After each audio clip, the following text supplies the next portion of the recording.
मनुष्य के जीवन का आधार विज्ञान नहीं है, परंतु प्रकृति यानी वायु, जल और अन्न है, जिनका आधार सूर्य है। सूर्य के बिना वायु, जल और अन्न उपलब्ध नहीं हो सकता। वनस्पति, प्राणी और पदार्थ जगत का ऊर्जा स्रोत सूर्य है। विश्व में ऊर्जा की सभी धाराएं समाप्त हो जाएंगी, तब एक ही ऊर्जा का स्रोत रहेगा, सूर्य ऊर्जा, सोलर ऊर्जा। सूर्य से हमें भौतिक प्रकाश ऊर्जा के अतिरिक्त आध्यात्मिक प्रकाश और शक्ति भी मिलती है।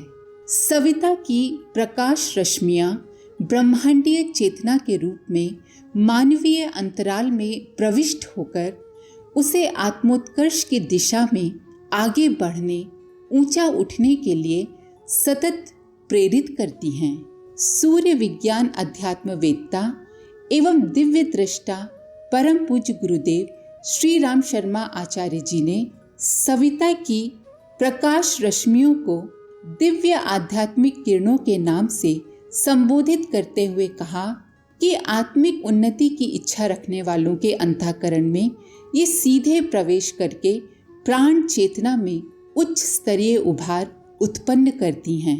उनके अनुसार दिव्य आध्यात्मिक सूर्य की किरणें अपनी समग्र ऊर्जा के साथ यदि पृथ्वी पर उतर आएंगी तो सर्वत्र उथल पुथल मच जाएगी। आंदोलनों, परिवर्तनों के दौर एवं महाक्रांतियां इनकी साक्षी हैं, जिसे स्थूल चक्षुओं से नहीं देखा जा सकता है। सूर्य विज्ञान विश्व का सबसे अनूठा विज्ञान है और उस विज्ञान के उपलब्ध होने का एक ही मार्ग है, सूर्य साधना। संसार में जितने महापुरुष हुए हैं, जिन्होंने भी क्रांतियों का संचालन किया है, मनीषियों ने उन्हें सविता शक्ति से संचालित बताया है।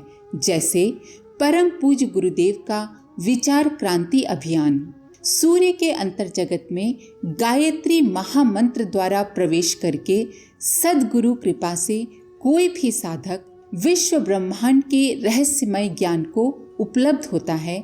ये सृष्टि का ध्रुव सत्य है। महर्षि विश्वामित्र गायत्री के दृष्टा और सावित्री के प्रयोक्ता थे। वे गायत्री का आश्रय लेकर राजर्षि से ब्रह्मर्षि बने थे और सावित्री के साथ नई सृष्टि रचने के लिए ब्रह्मा जी से प्रतिद्वंदिता करने लगे थे। उनके शिष्य हरिश्चंद्र सत्य की परीक्षा देकर विश्व विख्यात हुए और गायत्री साधक परशुराम सहस्त्र बाहु की भुजाओं को छेदने में समर्थ हुए। रघुवंशियों के गुरु तो वशिष्ठ थे, पर अनेक आड़े अवसरों में विश्वामित्र ही काम आते रहे। शकुंतला विश्वामित्र की ही पुत्री थी, जिन्होंने चक्रवर्ती भरत को गोदी में खिलाया और भरत ने आर्यावर्त को सुविस्तृत सीमाओं वाला विशाल भारत बनाया। विश्वामित्र का ऋषित्व गायत्री का अनुदान था और उनका प्रचंड पुरुषार्थ सावित्री का वरदान। सविता परब्रह्म का स्वरूप है और सावित्री उनकी ब्राह्मी शक्ति। परम पूज्य गुरुदेव कहते हैं कि इसीलिए हमें उस सावित्री विज्ञान पर प्रकाश डालना पड़ा, उसे पुनर्जीवन देना पड़ा और स्वयं भी उसकी साधना में संलग्न होना पड़ा, क्योंकि कभी कभी सार्वजनिक और विशाल प्रचंड कार्यों के लिए इसका प्रयोग आवश्यक हो जाता है। परम पूज्य गुरुदेव बताते हैं कि इसके बिना हम या हमारे अनुयायी निजी व्यक्तित्व की दृष्टि से कितने ही परिष्कृत क्यों ना हो, निजी व्यक्तित्व में भले ही स्वर्ग मुक्ति या दूसरों की सीमित भलाई कर सकने वाली शक्ति क्यों ना प्राप्त कर लें, परंतु विश्व कल्याण एवं युग परिवर्तन के लिए उससे बड़ी शक्ति चाहिए। वही है सविता महाकाल की महाकाली सावित्री।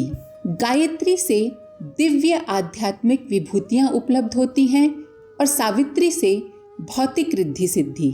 गायत्री साधना का संतुलित लाभ उठाने के लिए सावित्री शक्ति को भी साथ लेकर चलना पड़ता है। समुद्र पर पुल बना देने और स्वर्ण रचित लंका को घास की तरह जला देना किन्हीं के भी शरीरों द्वारा संभव हुआ हो, पर था वो सावित्री शक्ति का चमत्कार। इसी गायत्री और सावित्री विद्या के प्रशिक्षण के आधार पर श्री राम ने शिव धनुष तोड़ा और रावण का संहार किया था। गायत्री और सावित्री, इन दोनों को एक प्राण और दो शरीर कह सकते हैं। भौतिक प्रयोजनों में प्रयोग होने वाली ब्रह्म शक्ति को सावित्री कहते हैं और आध्यात्मिक प्रयोजनों में प्रयुक्त होने वाली ब्रह्म शक्ति को गायत्री कहते हैं। सावित्री जप का लाभ स्वर्ग अर्थात सुख सुविधाएं और गायत्री उपासना का लाभ मोक्ष प्राप्ति। सूर्य जगत की आत्मा है, उन्हीं का प्रकाश संसार में सर्वत्र व्याप्त है। सौर मंडल के सभी ग्रह उपग्रह सूर्य से ही प्रकाशवान हैं। हमारे निकटवर्ती चंद्रमा में अपना कोई प्रकाश नहीं है, पर सूर्य का प्रकाश पड़ने से वो ऐसे चमकता है कि रात्रि में उसकी चांदनी ही दिन जैसा काम कर देती है। सावित्री का देवता सविता वो नहीं है जो सवेरे उगता है और सायंकाल को अस्त होता है, ये तो उसकी एक प्रतिमा मात्र है।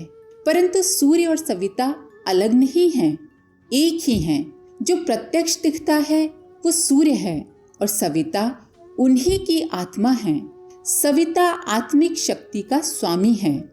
सूर्य शरीर है और सविता उसकी आत्मा है।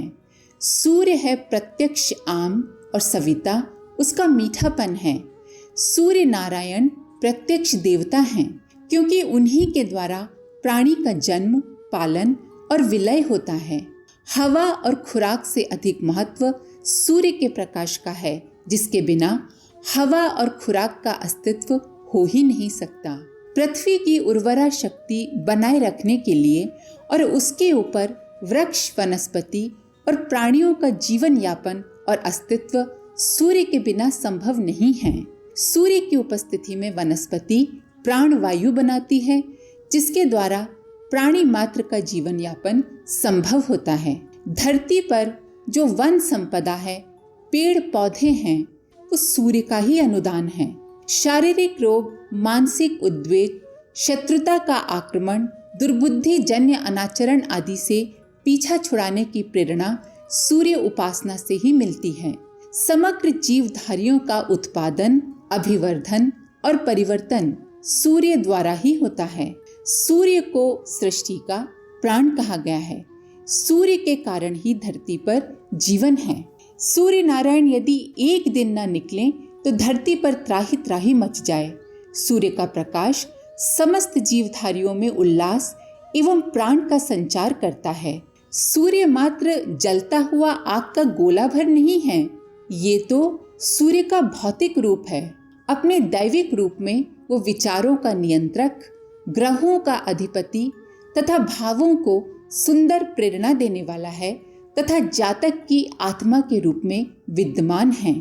इससे भी गहरे चलते हैं तो आध्यात्मिक रूप में वो परमात्मा की और अति मनस की ज्योति है।